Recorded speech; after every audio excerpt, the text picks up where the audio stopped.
Welcome everyone, you were listening to and perhaps watching Hot Sauce Sports. I'm your host, Piz Delariz. I am joined by a different voice, different face, different voice. Yeah, it's a great start to the show. Start off on a...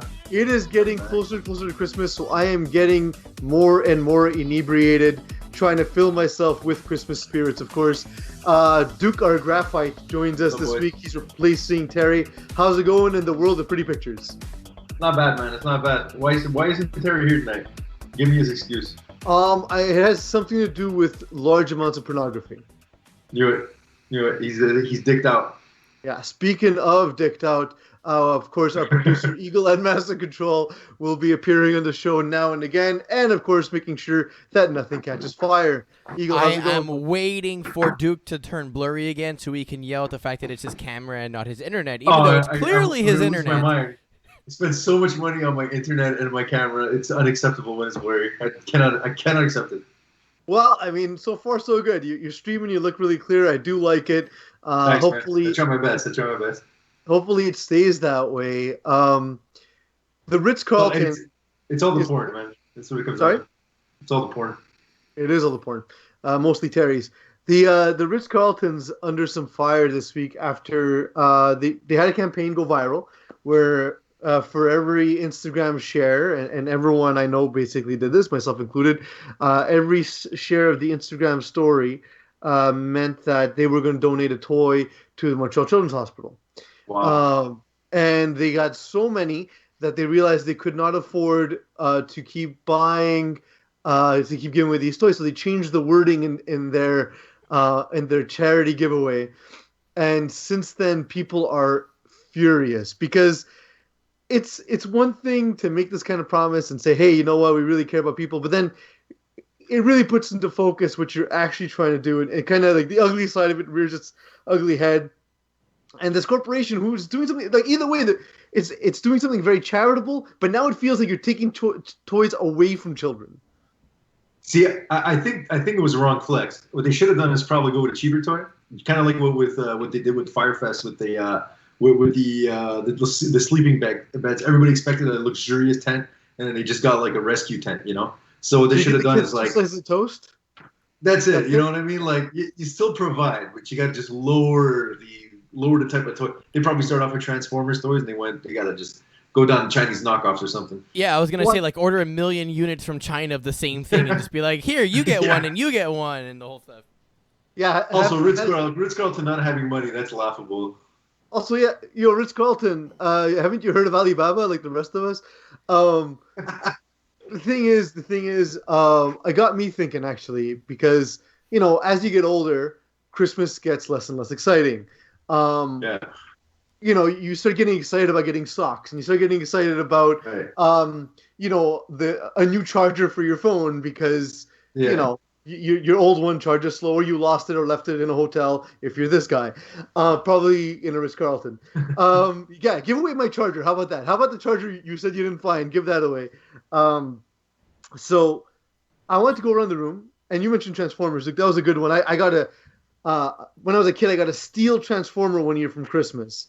And I want to know, I have another one too I want to talk about. I want to go around the room and talk to you guys about what your favorite Christmas memories are, but specifically the toys memories. Like, I don't care about your families. I don't care about your religious experiences. Give me the best toys you got when you were a kid. I'll start with the worst one, just because Okay. I'm going to go the opposite of what you said. Okay. There was one year that our grandma gave me a big box of cabbage, and I was expecting something much better, much bigger, and it was a big box. And I think there's a photo somewhere of it, but Yeah, you were very upset. I was freaking. I was a little boy, you know. I was really bad that year, you know, and I'll never forget just opening that thing, and I still don't eat cabbage. I mean, I do, but I mean, it took me a long time to get past that. Millennium Falcon, I'd say, is probably the best one on my end. Yeah, I think that's the one. That was a great one because it was like one of those Millennium Falcons. It was pretty big. I mean, it was like pizza size, like bigger than a little boy, you know. And you can really go inside and open up the top and see the inside of the Millennium Falcon. So I think that's maybe the highlight for me. You? I mean, Eagle, whoever's next. I have a disappointing story actually. As a kid, You only I have like this way, so right? I like to build things. So I love like Lego sets. I love things that you can like put things together. Even now when I play games, I just like the whole build explore type of stuff. So for years, and I say years, from probably like 7 years old to about 13 when Santa suddenly disappeared and stopped giving me shit. Every year I asked for the K'NEX roller coaster. And if you're not familiar with what it is, this is what it looks like. It was an 8-foot tall roller coaster, right, with a mechanical thing, so you can make it spin and basically do the whole loop-de-loop. And literally every year for Christmas, I asked for it. Every year. And every year, I got K'NEX, just never the roller coaster. Like, I got, like, a motorcycle, I got a dinosaur, I got Lego sets before they started becoming ridiculously overpriced like they are today. But I was always disappointed. Like, it was just that thing. I'd come downstairs, I'd look under the tree, and I'd be like, that's not a fucking roller coaster. God damn it. And I actually almost bought it a few years ago. I went on eBay, and I saw that people were selling it, and I came very close to getting it just to justify myself. And then I said, what the fuck am I going to do with a roller coaster made out of K'NEX nowadays? So I decided not to, but I'm still tempted every now and then. I was going to ask you, because you're a dude of means. You produce 2 very small podcasts. Couldn't you buy yourself a roller coaster? An actual roller coaster? That would be pretty cool, honestly. Well, yeah, that would be awesome. I kind of feel like you were an annoying child. I wouldn't say I was annoying, but I was definitely an asshole. So I guess nothing has changed. They were like, with your family, like, let's just move outside. Yeah. So I got 2. I got a great toy, and I got me being disappointing. So it's win-win for the audience. So, the toy, first of all, was I got a Talk Boy. And I used to love the Talk Boy because it was awesome from Home Alone. It was this device that Kevin McAllister had. He would record his voice. So I used to take it, and specifically when like no one was home or I can find a minute to myself, and I go to the bathroom, and I would take the newspaper, because that's how old I am, the newspaper. I would take the box scores of the sports section and pretend to record my own radio show, or pretend to be on Sports Center and listen back to the tapes on the Talk Boy. So that was my favorite gift that I got. Man, I would pay for that. I know, seriously, right? The early podcast from Peas. And the best part is, Eagle, like, you've come to know my sensibilities now. Imagine like my enthusiasm back then for box scores and what the Miami Dolphins have done to me as a sports fan to lead me so far astray. I would not be pleased. Do you have any of those recordings still, or they're all gone? I don't know where they are. There's no way I can find them. See, that would be fun, because I have some shit that we did when we were like experimenting way back when, and every now and then I like to hear it just to tell myself, oh my God, we're so dumb. And then I realize nothing has changed. Yeah, exactly. The time I was disappointing, I was dating a girl, and I hated, back in the day, for whatever reason, I just hated getting cards. I hated getting birthday cards, Christmas cards. And at her birthday, I didn't get her a birthday card. I just got her the gift. And she basically told me she was disappointed she didn't get a card, and the card is very important to her. And then for Christmas, I remembered at the last minute to get her a card. So I ran into the pharmacy, got her a card, and then wrote the card on my steering wheel, to which she responded to by saying, "You wrote." And you're left-handed. So I can just imagine how messy that was. Oh, it was a disaster. It looked awful. And she says, "Well, you wrote this in the card, didn't you?" I said, "Well, no, come on, I wouldn't do that." And then she says, "Well, are you lying, or did you write this in the card?" And then at that point, I knew the relationship was over. And true enough, finished. Shortly after the holidays, the relationship was done. I now get cards way in advance and write them out way in advance because I learned a life lesson that day. This is how to disappoint women, and I've been disappointing them ever since. Now I just do it in advance. So we have a new segment, Duke, that we debuted last week. All right. This segment is we take a look at football. We acquaint ourselves with the game as we're watching. We take part in a substance that is now legal in our fine province of Quebec, and we record our observations. This segment is, of course, called NFL Blitzed. Sorry, I don't understand. What are we supposed to be taking? We should be a little more clear about it. Waiting on the sound. It's played. It played? All right. Thank you. I have no idea. I don't know. Duke, what were your observations during NFL Blitzed? Okay, so that's pretty good. The game, as you know, was like it was like a Tuesday night game. Tuesdays, I'm usually pretty tired. I probably pass out usually like 9, 10 p.m. So anyway, I'll just start it off. So I was taking notes on my phone, as you know, right? So I started with this. I was watching the game. It started. I think I won't fall asleep. Black Ravens jerseys are my faves. CD Lamb has sick thighs. Then I wrote, I want chicken thighs. Then I wrote, God, I hate Andy Dalton. I just got mad at him, and Sarah doesn't know why. I called him that snooty fuckface redhead. I don't know if I'm allowed to say that, but I haven't. Lamar is so fast. Aikman, get off Dalton's dick. Okay, then I was Ruggs, Malcolm Brown, rookie interception. I guess I'm trying to remember that play. I think it was like Brown had a ball, and it went flying behind him, and it was an interception. And that was what happened to Ruggs, so I remember seeing that. Then I wrote, why don't players have long hair anymore? No idea what that means. No idea. I don't even know what player I'm talking about. Good old Ricky Williams, man, is getting pulled down by the dreadlocks. So, I think it was a tight end. I think now there was Luke Wilson. Luke Wilson was wearing Luke Wilson. He has his hair long now. So I got one. Then, okay, go ahead. No, I'm not finished. I'm not finished.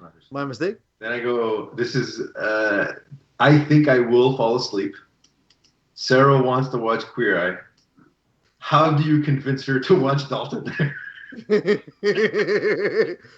got to bring him to the Fab Five, get him fixed up. Holy shit, Lamar. Then it goes CD Lamb, chicken thighs. Number 11 on Rav's jersey, Ravens jersey, looks weird. The typeface is too fat. I don't know, something about the typeface. Aikman sucking on that Dallas trunk. I don't know.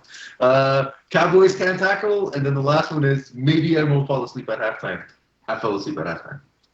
So that's how it happened. There we go. That was your notes from the first half of the game. Well covered, by the way. There's nobody in the media covering this game better than There's you no did. notes in that second half. There's no notes. All I know is that for certain you're getting chicken thighs on your next grocery run. That's one thing for sure. Yeah, we know that's what's happening. So I started thinking of the first time I was in the desert, just driving in Arizona, nice. And ending up at a truck stop. And this truck stop was really, really out there. The only thing on the menu was clam chowder, which was surprising because it was not a body of water within hundreds of miles in any direction. But yet they had clam chowder. Did not eat it. Delicious. As I continue along driving, I looked out into the distance and I saw for the first time a mirage. I saw sort of like a watery lake substance lurking in the horizon that I would never be able to reach. It's just something. It's an optical illusion that happens in the desert. And then I started thinking, elliptical illusion. What if instead it's just a dude in tights just rocking it on the elliptical in the middle of the desert? Wow. That's what Andy Dalton's play made me.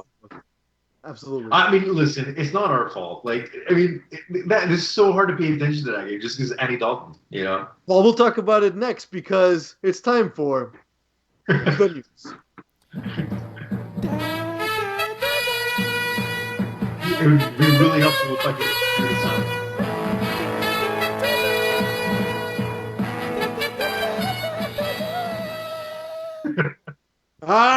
Terry, it's the news. It was an NFL. I'd like to say weekend, but is it still a weekend when it continues on into Wednesday? It was a full week, man. That was crazy. Yeah. I got a little worn out at the end, to be honest. As you can see, my mind was wandering during the last game. The Raiders-Jets. The Jets almost totally sucked at tank. They almost gave away Trevor Lawrence to the Jags. And then Greg Williams, for no reason, in a Hail Mary situation, went with a no high safety blitz, left a rookie corner out there to cover Henry Ruggs, who is insanely fast, and he catches a touchdown pass. Raiders win. Greg Williams gets fired, and Adam Gase still has a job. Wow, man. So, you know, I guess when you say, like, there was no reason for him to blitz, I know what you're saying. And in a way, like, I feel like the media took a little bit long to realize that it was on purpose. Like, okay, he got fired. Definitely really, really, you know, the type of situation where you'd have to fire a coach. But I feel like he he probably didn't. He probably was told not to go with that, go with like a prevent defense. But at the back of his mind, he's like, wait a minute, are we supposed to be tanking right now? So that's the only explanation I have, because I can't think of any other reason to have an undrafted rookie covering rugs. So in I that do situation. want to add on. Someone actually did review a lot of the last play scenarios that Williams has been in. It was And Adam he has, Schefter. yeah, exactly. So he has called it before on many occasions, and many of them it actually does work. It because it puts too much pressure on the quarterback to be able to And launch Derek that ball Carr crumbles downfield under quickly, pressure. throws it on his back Yeah. foot, throws like a duck or whatever it is, and they actually can make a play. That being said, exactly what you described, Duke, having a rookie cornerback against a 4-2-7 wide receiver with no safety help whatsoever makes no fucking sense. So, Greg Jennings to the rescue. I have a theory. And this is because Duke talked about how the journalist didn't cover the fact that this was actually a tank move. Right. I call Yeah. shenanigans. It wasn't that. Yeah. I call shenanigans.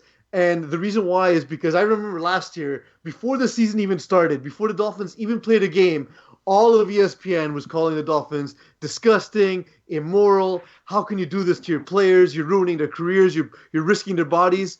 Oh, interesting. The New York bias, the Upper East Coast bias, since ESPN is situated, of course, in Bristol.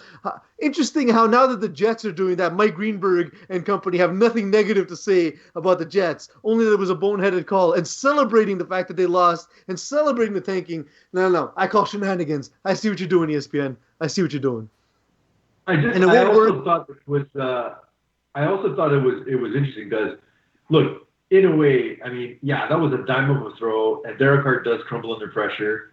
And I think as a Raiders fan, it was kind of already a really disappointing game, even with a win. It was a win, of course, and you never take that away because football is just such a tough sport, and it takes so much, even when you're a terrible team. I mean, there's always a chance of there being a good match, but Ruggs had a bad game, man. He had like a terrible fumble. He had one tip pass to turn to an interception. He basically cost the Raiders like 14 points in that game. And the Jets did play fairly well. You know, it didn't help that Frank Gore went out right away in the game with the concussion. You know, like that doesn't help.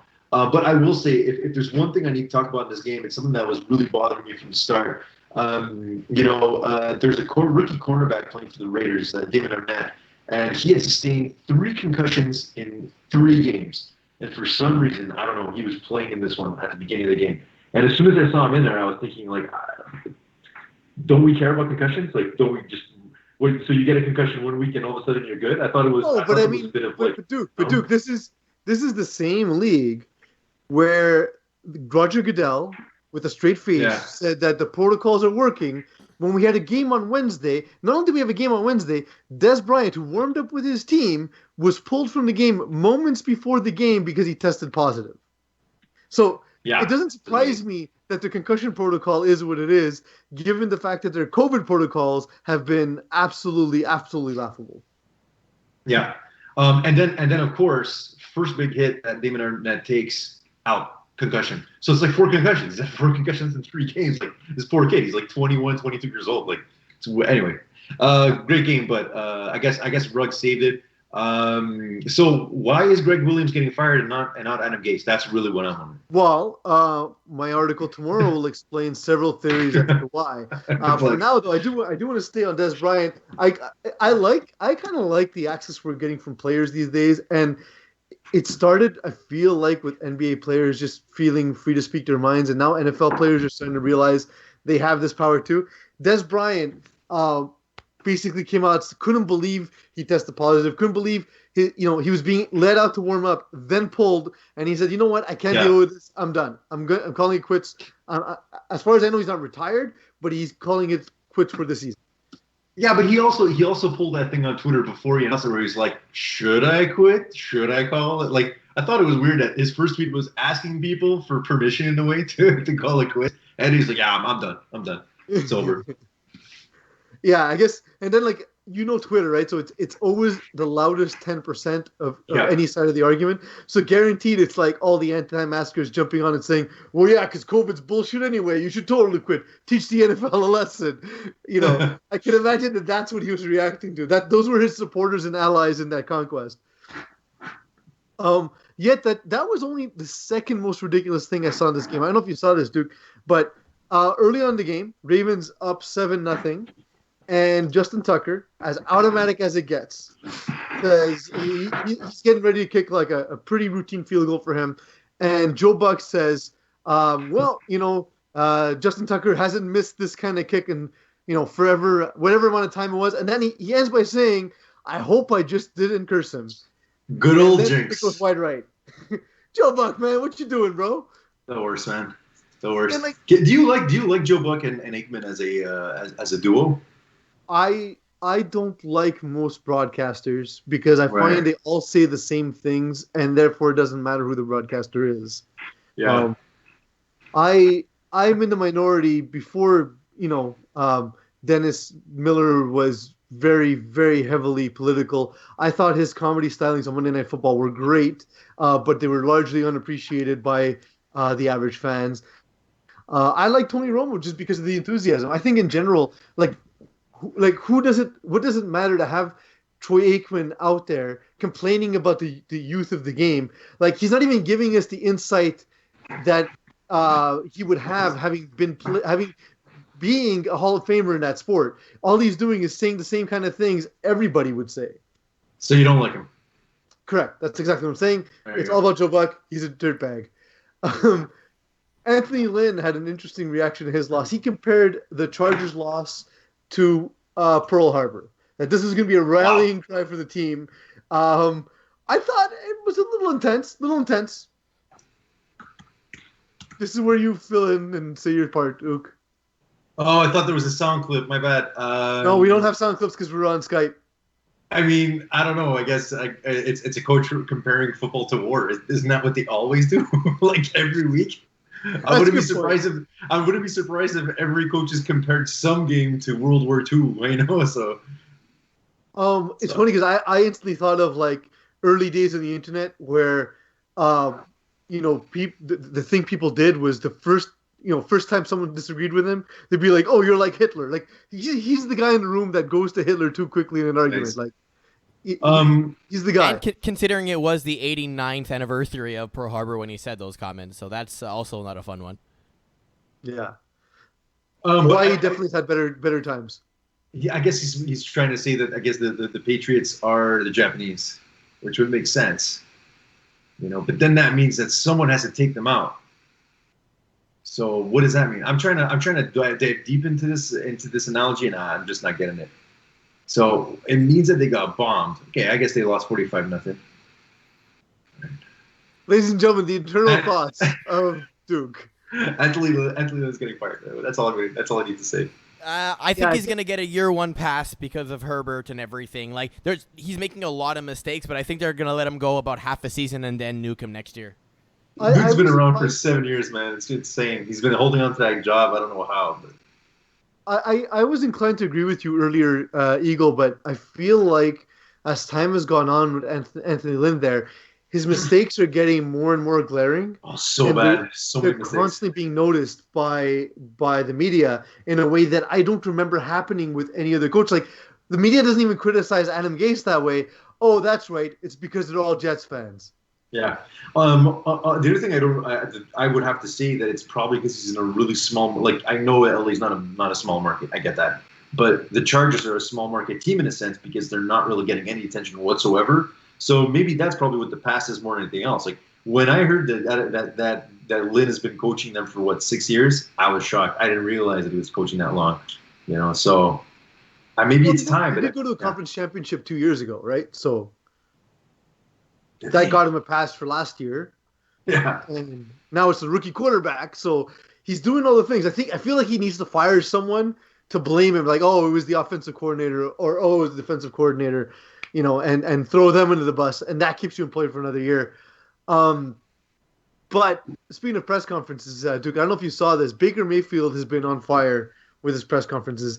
Last week he quoted Ron Swanson of Parks and Rec fame. This week he quoted Dwight Schrute of The Office. He said, and I did like this. He said, "I don't like making mistakes. I ask myself, what would an idiot do, and then I don't do that thing," which is a famous Dwight Schrute quote from The Office. I really did enjoy that. Um, I like that it's still referencing stuff in our wheelhouse. What's the show do you think that at some point players will reference that we'll have no idea what they're talking about? Oh, you mean like when I get what you're saying because he's mentioning a show that maybe some people don't get references from, Even right? like for example, like our dad won't get that reference, right? But like you and I will get that reference. Yeah. That's from our era of TV watching where we were the cool Maybe kids. maybe Rick and Morty. I mean, I guess I'm trying to think of, but you're Yeah, also I asking can the I can worst. see a Rick and Morty. I can see a You're Family asking the Guy grandpa. potentially too, like something that like they would kind of South catch and Park. be I like, don't oh, know. this isn't Yeah. for me, you know. No, but Maybe like a what's web series on TV. Yeah. but what's the new thing, Eagle? Where like the ones on this show, like our age group specifically, we're gonna see it and feel sort of touch and so old because we didn't get the reference. Gridiron What's Heights. That'd be a good one. maybe, but Eagle watches that. I've never watched it. I never watched it.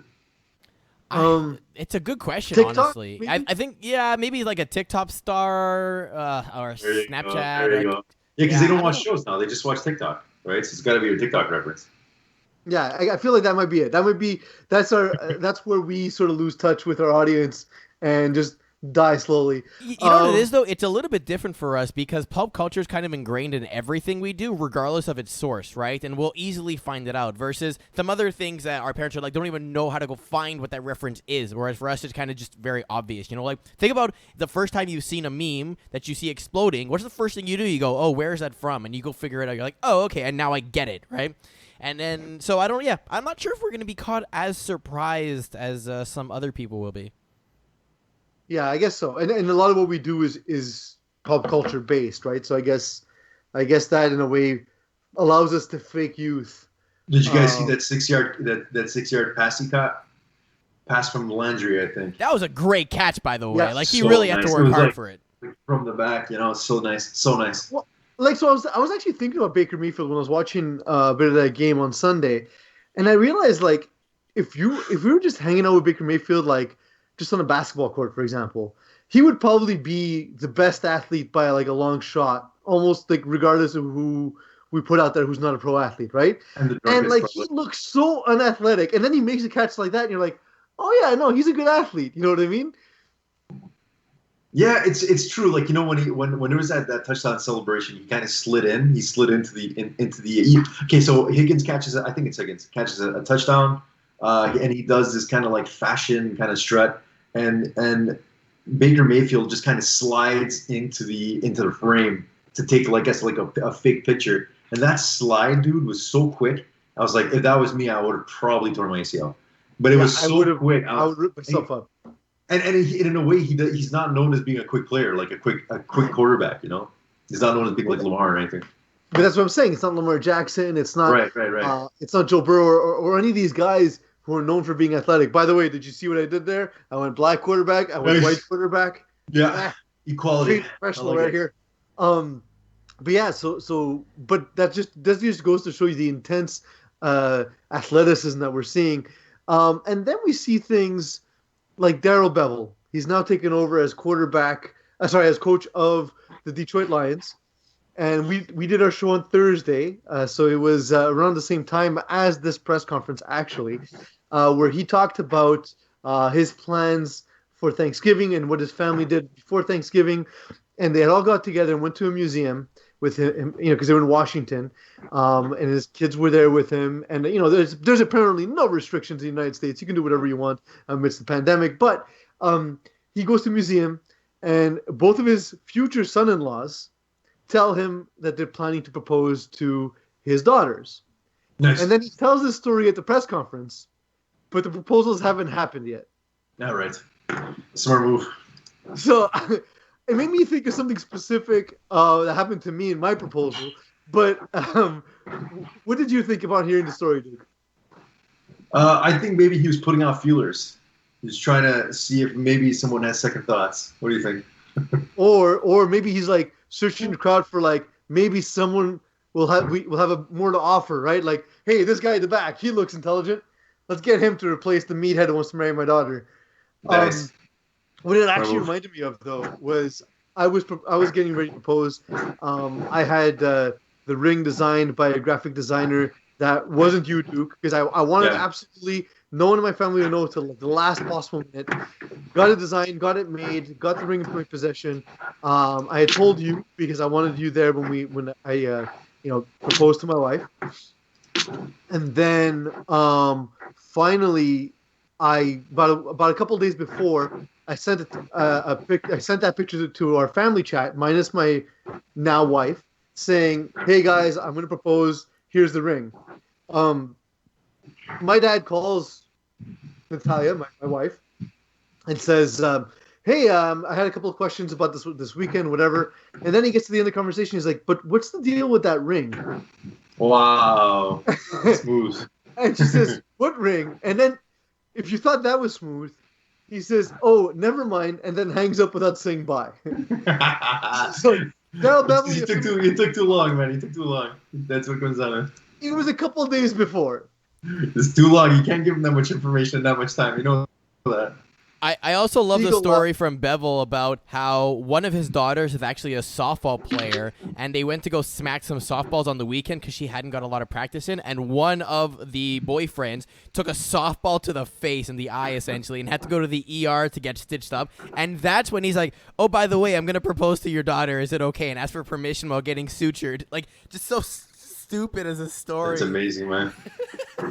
Well, but like these are the things. So these are the elements that make your story worth telling in the future, right? Like he's gonna be like, not only was my eye erect, but then my father-in-law ruined the surprise during his press conference, where he announced it to America. James Harden allegedly wants to be traded. Now 76ers, the team that's latest to be rumored, or any contender.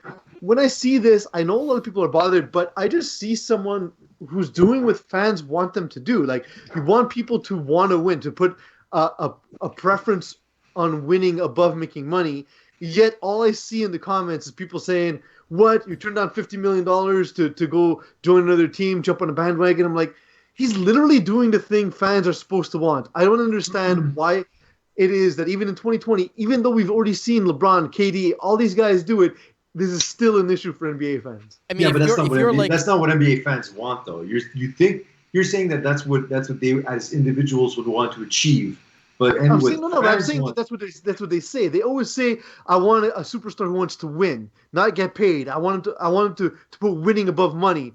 That's what Harden's doing. He's turning down a more lucrative offer, saying, "Trade me to a contender where I'm going to make less money." Yeah, I think the thing you got to take into consideration. What you got to take into consideration. How's that? Yeah, Duke, okay. Duke, Go.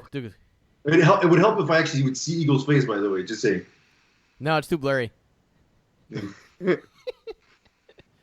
Go. Duke, make your point. I don't know what's the order. I just think that I can understand the frustration of any fan, but I also see your point too, that in a way, like, you know, that's what we want. We want people to want to win and want to achieve greatness, because those are the kind of players that we want on our teams, ideally, right? Like, I know as a Knicks fan, like I would love to have a player like Harden, because I know how much he wants to win.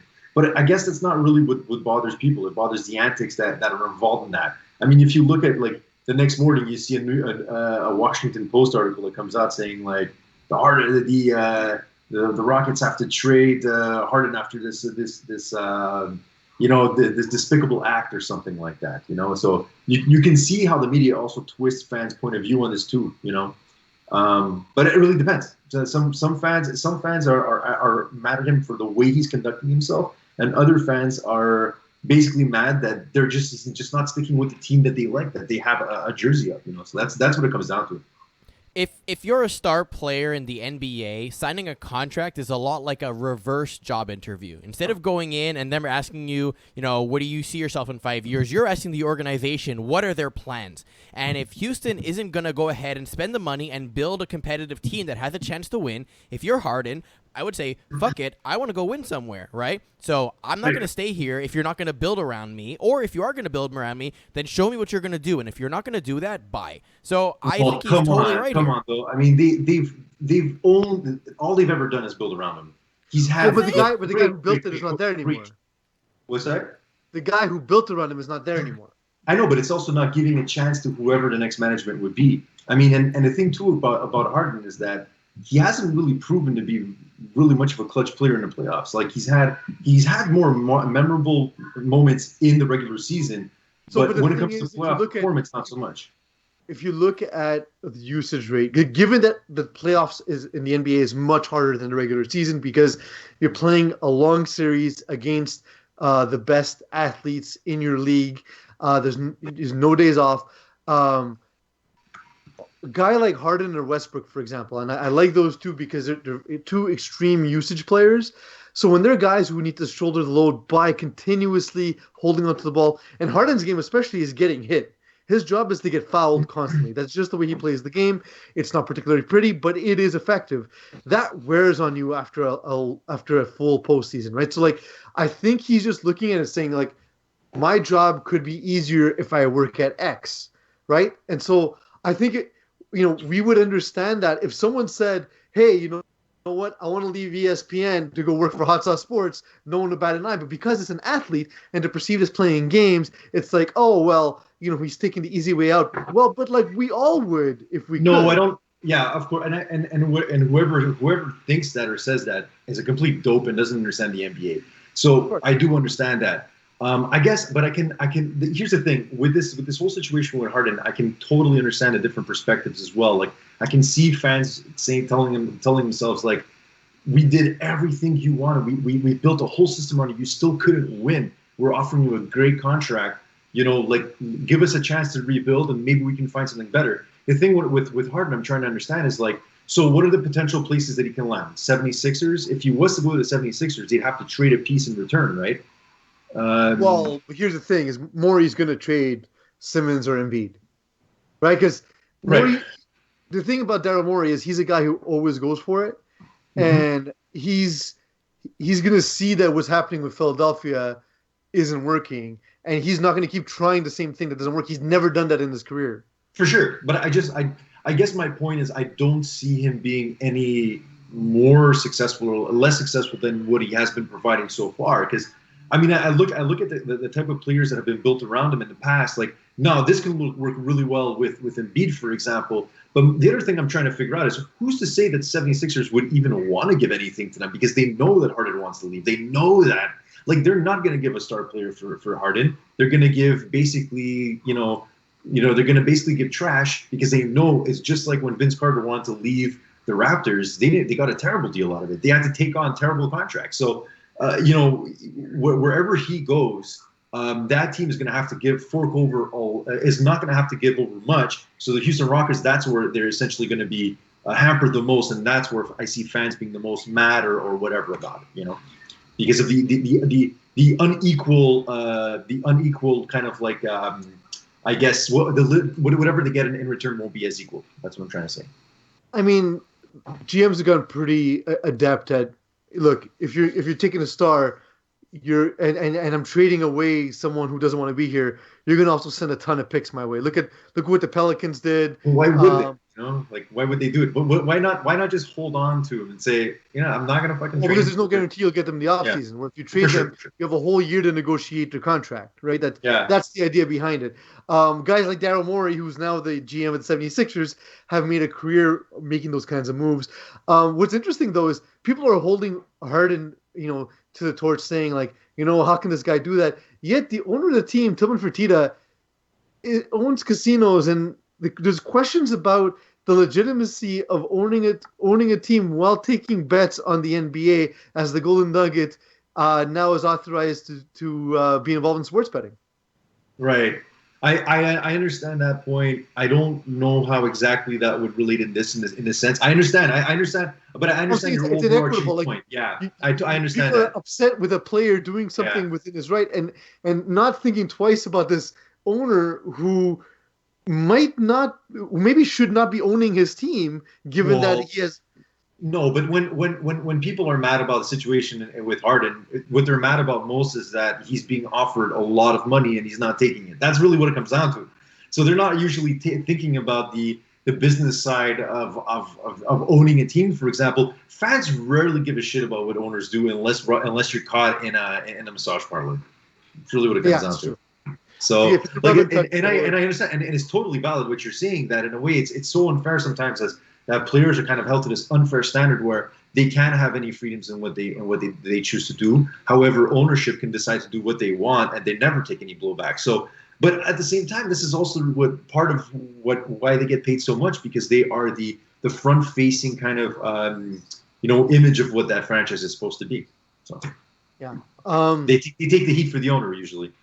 DeMar DeRozan's the face of his franchise with the Spurs, Nice. and he came face to face with an intruder. So I have a couple things on this. One Yeah. is um, the most terrifying creature to open a door needs to either be an NFL lineman or an NBA player, right? Like, there's nothing bigger Yeah. that can open the door. Yeah. Like maybe a pro wrestler. Like, where do Yeah. you what's the high watermark for you? Where if someone breaks into a home, what makes you Yeah. shit the most bricks? So when I read the story originally, the thing that made me shit the most bricks was the fact that he was just shirtless. I think that I don't know, like you don't even need to have a weapon. Like I feel like if some shirtless dude walks in the house, I would be more scared of him than some dude with a knife, for example. Because I'm like, this guy's Like, crazy, man. for a guy breaking into the house, for a guy breaking into the house, what's so you're obviously scared seeing the 6'6", 220-pound DeMar DeRozan, right? But Yeah. like, because like DeMar DeRozan doesn't even look that big when he's playing, but that's a huge guy. So now, So okay, what's yeah. the athlete where which you draw the line where it's like I'm scared of this, but anything lower I'm good with. For a couple of reasons, Dwight Howard. Dwight Howard is what comes to mind. ESPN came out with more details on this a few hours ago, and apparently it was his 7-year-old niece that basically ratted out this burglar. Apparently, she had seen him, and then she basically like alerted DeRozan to what was going on. So that's nuts. Do we even know what happened? Do you know if it was a burglary? If it was just some dude that wanted a signature? TMZ reported, as I was closing out the script, TMZ reported that the guy wasn't looking for DeMar DeRozan's house. It was totally an accident. Nice, he of was course. looking for Kylie Jenner's house. Wow. But I mean, those houses are so massive, right? They probably all look nice. But also, how is that better? You can play that off, right? Like you walk in, you see DeMar DeRozan in like a just big gigantic guy. You're like, oh, sorry, I'm here to see Kylie. I guess I'm at the wrong house. Gonna leave, right? And just walk away, no problem. But instead, you do the burglar thing and take things or whatnot. I don't know. But also, Eagle, like this is a stranger. He doesn't know Kylie Jenner. Like it's not better. Well, it's a better way to escape from DeRozan. Yeah. Yeah, but to answer your question though, I'm not sure if different sports would have different results, right? Like if you broke into like an MLS player's house or someone who was in a Champions League or something, would they just like fall over and call the police or whatever it is? If you broke into a hockey player's house, would they threaten to fight you? Like how would that all go down? So hockey, because they're missing teeth. Soccer, that it's a soccer player's house because without even touching them, they'll fall to the ground and pretend like you shot them. But they'll look intimidating, though, right? They'll look ripped, but they're not going to put their fists up. They're just going to be like, Exactly. I feel like a soccer player's house. Yeah, sorry, go, please. Sorry, go. Baseball, I'd kind of be worried because they're on roids. And lacrosse would terrify me because lacrosse would kill you straight up. Yeah. Lots of polos everywhere, polo cues, polo clothing. Ralph Lauren polo. I guess there we go. Polo. That's the one sport. That'd be terrifying. I'm not worried. Is polo? If people play polo, I'm not worried about them. I'll break into the house, no problem. I agree. Switching gears a little bit. I just want to get your thoughts here before we take a quick break and then head out to rapid fire. The Pittsburgh AHL affiliate. They let the head coach of their affiliate go, as he's been accused of sexually assaulting the assistant coach's wife. Jared and Erin Skald are the assistant coach and wife in question. It is one of the ickiest stories you'll ever read. He was in the back of the car, essentially making a move on the guy's wife while he was in the front of the car. Drinks were had at dinner. I would imagine that Jared Skald wasn't his normal self. Maybe the music playing, couldn't really tell what was going on.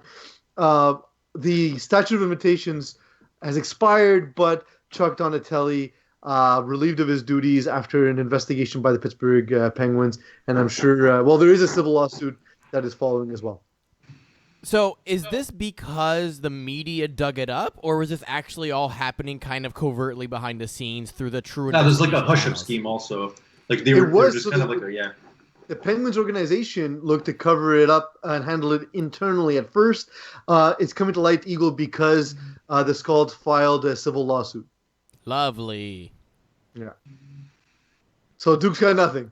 No thoughts? I mean, well, what do you want me to say? I mean, it's a sexual assault. I mean, I guess it could be worse, right? You're Yeah, it's a assaulting terrible you're story. assaulting the coach's wife as opposed to assaulting the players themselves, like it's happening in junior leagues. So I mean, I don't win-win? think- Question mark? I mean, I don't know. I don't think there's hairs to parse when it comes to sexual assault. Personally, Yeah, that's it. Like, I mean, am I supposed to play the devil's advocate? Because I will not. I just wanted to see what happened if I put you in an awkward spot. Yeah, So that correct. happened in sports. It is an important conversation. The thing is, hopefully the guy gets what's coming to him. The one thing I don't understand when it comes to these situations, and the first time I was forced to face one of these situations is I always loved Penn State and Coach Paterno when I was younger. And then, of course, everything that happened with Penn State and Coach Sandusky came to light. I keep wondering, why is it that teams feel the need to cover it up when if they just absolutely crucify them to begin with, saying, you know what, as soon as we found out, we fired him, we pushed and helped the family get legal counsel. Like why isn't that the course of action rather than covering it up? I believe it's probably like that because these dudes have no fucking balls, which is number one. But also it's because it tends to be like an old boys club where a lot of these guys, they tend to know each other very well.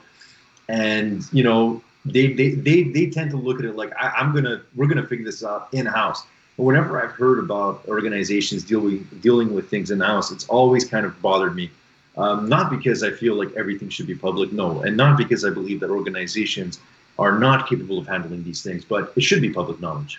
I think that public shame is part of identifying these things, and it's part of understanding the wrongs that people can potentially do in life. And I think that when it comes down to this, where there's this hush-up scheme, or when people don't talk about it, it's even more harmful because it doesn't make it evident that these things are possible. So it really comes down to just an old boys club in these senses, you know. I mean, that guy probably, yeah. Sorry, you go. I think it's a little bit more complicated than that, though, because at the same time, it's also the whole thing of, well, if we don't say anything and we pretend it didn't happen and it's going to stop happening, do we really need to announce it, right? In that case, Right. status quo, nobody finds out, and it doesn't tarnish our reputation. It doesn't give us any press that we don't really want on the issue until, of course, it all explodes and then everything comes tumbling down. But I think... But that's what I'm saying, Eagle. Like, the predatory act very rarely ends. And also, even at that, it's deprioritizing an act that happened to someone. In this case, specifically is criminal. That's not something that should be handled in-house. Oh, absolutely, yeah. And especially when it comes to, I mean, we all have jobs, right? We all have that person at work that either says something stupid at times or does something dumb or whatever it is, and you kind of like, oh, don't worry about it. He's an idiot or she's this or whatever it is, and you kind of, pretend it's nothing, even though at the end of the day, it may kind of balance on that kind of like moral line. But then there's some things where it's like, yeah, this can't happen. Like, this has to stop. We got to deal with it, And I feel like some people don't have that line. The more they start to know the person, they try and cover for them, and this is what you get. Well, it also requires a lot of training as well. Like, it's not the kind of thing that as an organization you usually train people to deal with until it happens, and that's essentially it's happening more nowadays, right? Like, for the people, I'll call it, like you said, the old boys club, the legacy people, that wasn't a thing, that just wasn't a way to deal with issues. Nowadays it's very predominant, and you have counselors and people that specialize in this, and that specifically, I don't know about you guys, I've had like harassment training at work and the whole thing, and how to deal with it and how to report it and the whole stuff. That didn't exist 10 years ago, 15 years ago, yet alone the people who took over the administrations, God knows when these were happening, right? Well, I was going to say, like, the Jerry Sandusky thing was a decade ago. Like, we should have learned in the last 10 years. Like, that was as public as it can get. That was as horrifying a story as it could be. And it seems as though teams are just slow to learn on this. There's no easy way to transition out of that. I thought there was going to be a break. So I mean, I got one. It's rapid fire time. Brah, brah. There we go. Before that, before we get to rapid fire, I just wanted to tell Duke that, my God, if you were looking to get some high-end barbecue sauce, you got to go out and you got to get yourself some Mike's barbecue sauce. Eagle, what is the promo code if Duke wants to save himself some money? Yeah, give me. So what you need to do is go to mikesbarbecuerubmtl.com and use promo code HotSauce10 on any individual bottles. I'll repeat that again, HotSauce10 at mikesbarbecuerubmtl.com. All the individual bottles, you're going to get 10% off. And please don't forget to rub your meat. I was just going to say, don't be like Clark Donatelli. Rub your own meat. The other place you want to go to if barbecue sauce is not your deal, you like some hot sauce, you like lime hot sauce, you like pineapple hot sauce, some Carolina Reaper hot sauce. Where can Duke go get that, Eagle? He can get that at Chetty's Hot Sauce. To be honest with you, I don't have the exact website on handy right now. I believe it's chettyshotsauce.com or chettys.com. I don't know. It's on our site. We'll list it on the comments in this video and everything. Go ahead and click it. What do you want from me? Put me on the spot. Eagle, like you're the producer of the show. After I did the first ad, did you not think I was going to go to Chetty's? I actually didn't. No, it's chettys.com. chettys.com. Chettys.com and go ahead and use Hot Sauce 25. You can also check out his Facebook page. He's got a lot of promotions there too. It's pretty cool. Chetty's Hot Sauce also chettyshotsauce.ca and chettys.com, and he's also got a Facebook page. All right, just get out there and get some sauce. If you enjoy what we do support Mike's and Chetty's. They're great people. We love our partnership with them. They allow us to keep making the jokes and keep talking sports.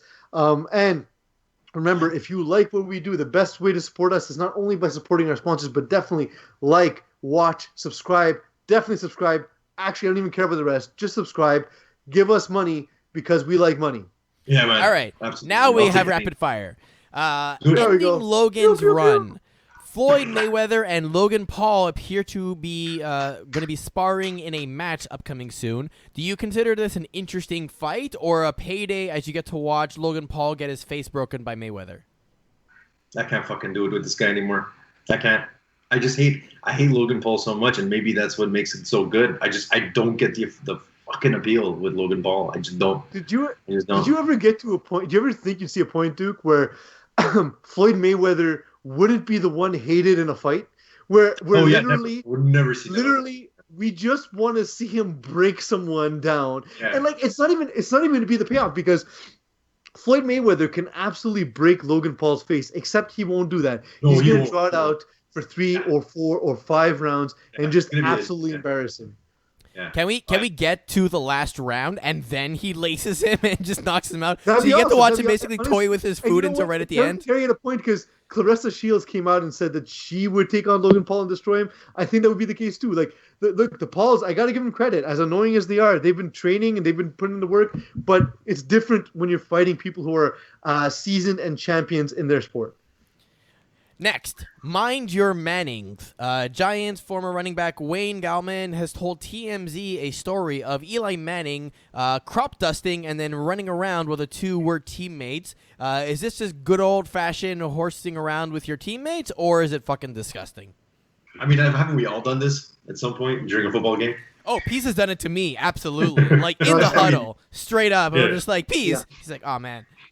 So, like, a couple of things. One, if you do it in the office, the key move to do is you go by the photocopier, you hit copy right before you let it go. That way, in case it's not silent, you can worry. And then you walk by and be like, guys, what's wrong with this office? Did someone leave their lunch out or something? What is this? This is terrible. The other thing I was thinking of, you see Eli Manning, and you know that dude just had hard-boiled eggs for lunch, right? Like, Yeah. that's got to be the Eli Manning special, so you know it was terrible. Yeah. I can absolutely see that. I can't get out of my head now forever.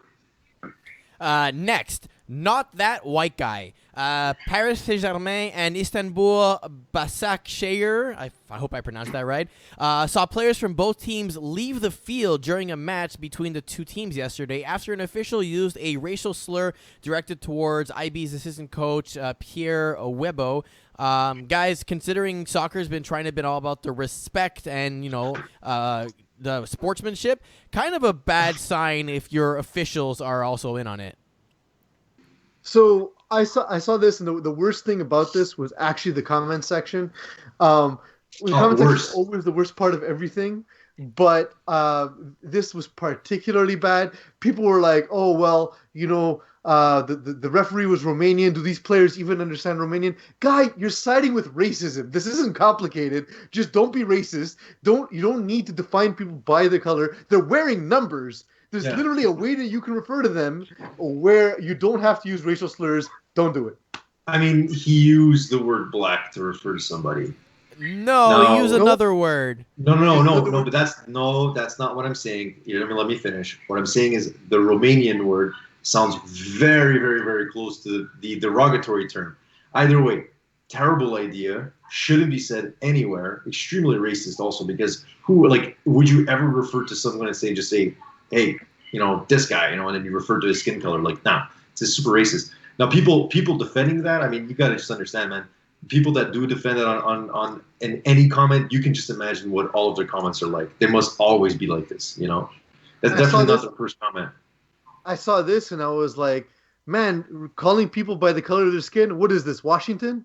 Oh, Yeah, but I'm just trying to understand, like, what was the point of that, and especially when being an official working in a league that is trying really hard to change their public perception of them. Like, it's just a lack of an awareness is insane to me.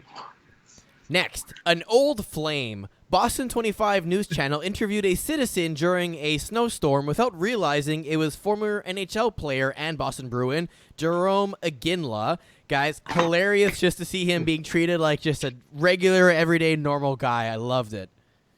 I kind of liked it because Jerome McGinley wasn't like, you don't realize who you're talking to. I'm Jerome McGinley. No, it was cool. Did Like he play for the Bruins? He he did, played at right? the end for the Bruins, yeah. Right. Okay. Okay. So and he was just saying like, look, I'm Canadian.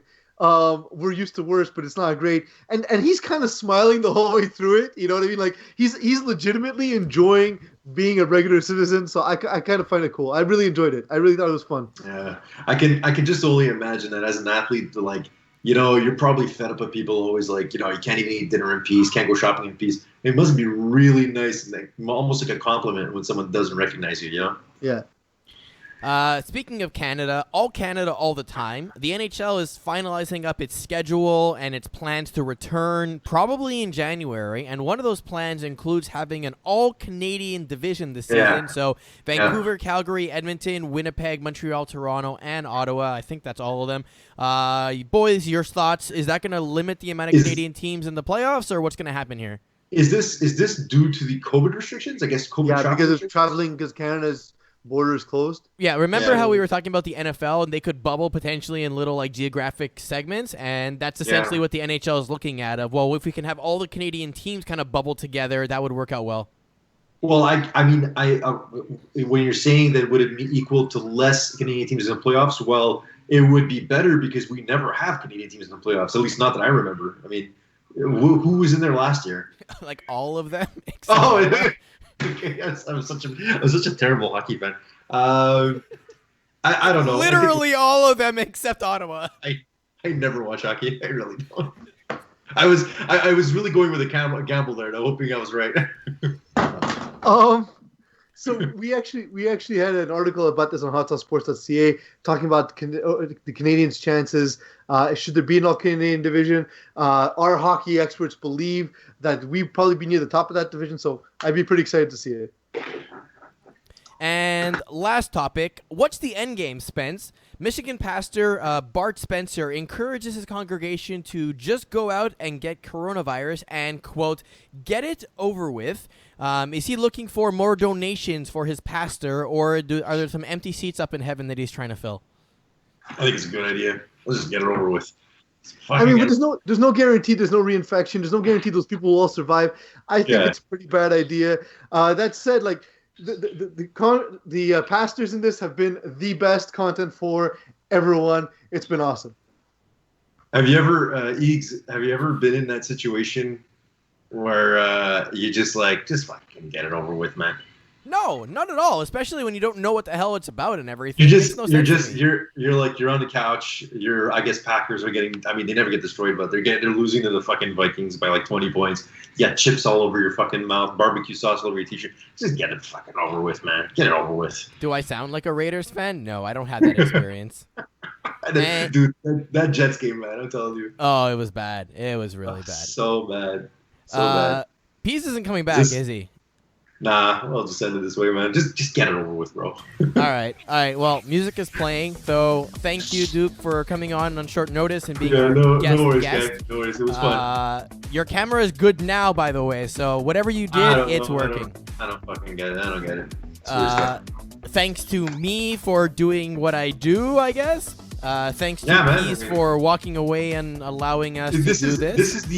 Isn't this the Georgia runoff debate? Isn't this what it was like? Yeah, basically, it's just you talking to no one. And don't forget to like and subscribe on our Spotify and our YouTube. If you haven't already, we definitely appreciate that. Leave us your comments. And also we have a Facebook group to go along with our page. So feel free to join in and have some conversations with the staff and the media team. We'll be happy to go ahead and engage with you. Until next time. You've been listening to Hot Sauce Sports. Stay spicy and watch your meat or whatever the sponsorship is. Beat your meat. Don't forget to beat your meat with cheddar sauce. I think that's what it is. Beat your meat. No. It's rub your meat.